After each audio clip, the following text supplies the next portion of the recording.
میں کہا کرتا ہوں جب صحابی کا نام آئے تو کیا کہنا چاہیے؟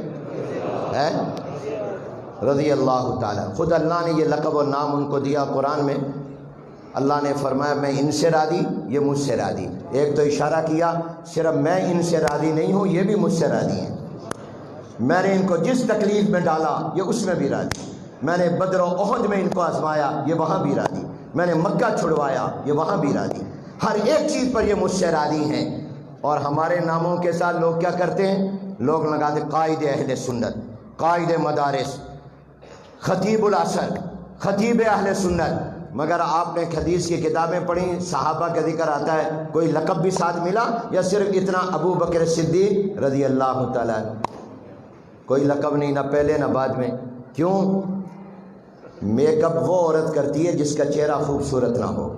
جس کا چہرہ خوبصورت ہو اس کو میک اپ کی ضرورت نہیں ہوتی. صحابہ کا چہرہ اتنا خوبصورت ہے کہ ان کو کسی لقب کی ضرورت نہیں. ان کے لیے رضی اللہ تعالی عنہ ہی لقب کافی ہے. ان کا یہی کافی ہے کہ حضور کے ساتھی ہیں اور اللہ راضی ہو گیا. اس سے اللہ نے بھی کوئی لقب نہیں. بسم اللہ الرحمن الرحیم، محمد الرسول اللہ والذین معہ، بس والذین معہ کہا. ثانی اثنین اذ ہما فی الغار اذ یقول لصاحبہ، صرف کہا ساتھی. تو یہی ان کا لقب ہے.